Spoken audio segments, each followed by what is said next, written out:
Hello and welcome to 5 Minutes of Postgres. My name is Lucas, and today we'll talk about PostGIS versus GPU performance for spatial queries.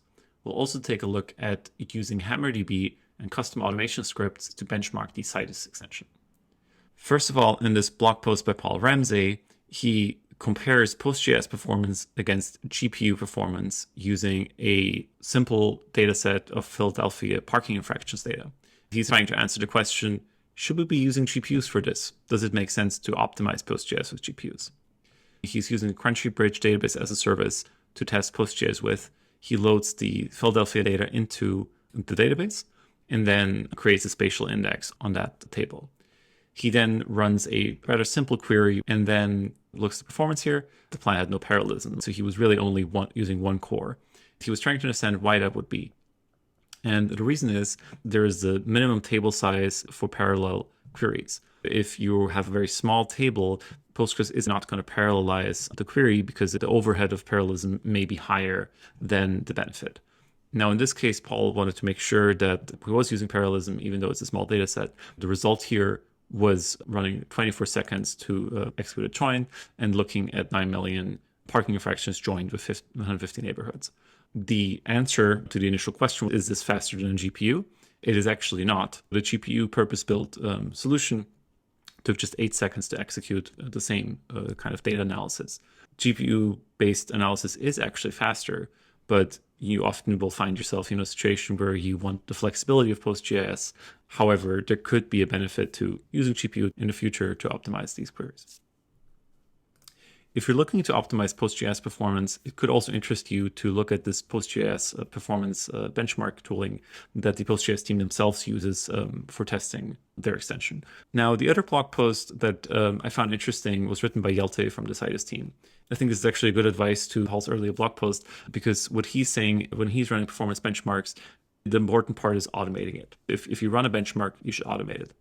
And so in this blog post, Jelte goes into a lot of details about different kinds of benchmarks.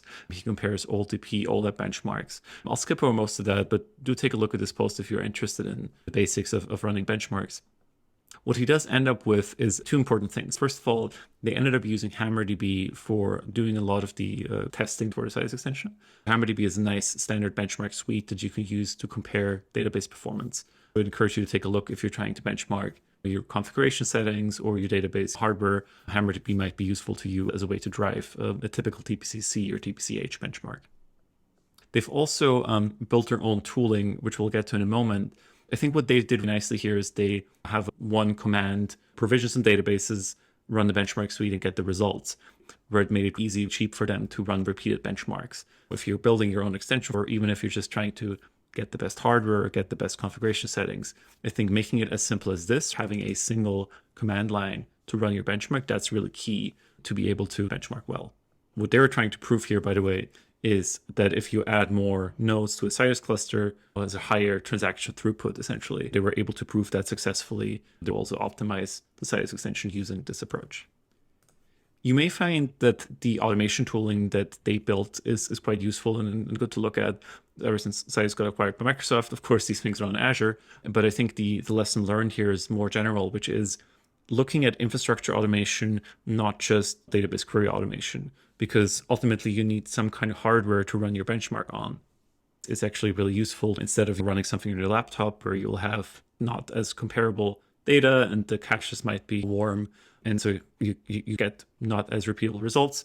What's useful is if you can afford it to have infrastructure automation. In this benchmark suite, they actually provision new servers. You can see they use the new bicep templating in Azure to provision the hardware that they then run the benchmarks on. Ultimately, these are just scripts, right? It's nothing fancy really, but I think going through the effort to make sure you have the scripts going and you keep doing repeated runs, maybe you automate that as part of your CI if you're developing an extension like them. I think that's really beneficial. That's what I take away here myself is when I optimize database performance, I should make sure that I can run a script to see if my change actually made a benefit. All right, that was 5 minutes of Postgres. Thank you so much for listening. Subscribe to our YouTube channel to hear about new episodes, and talk to you next week.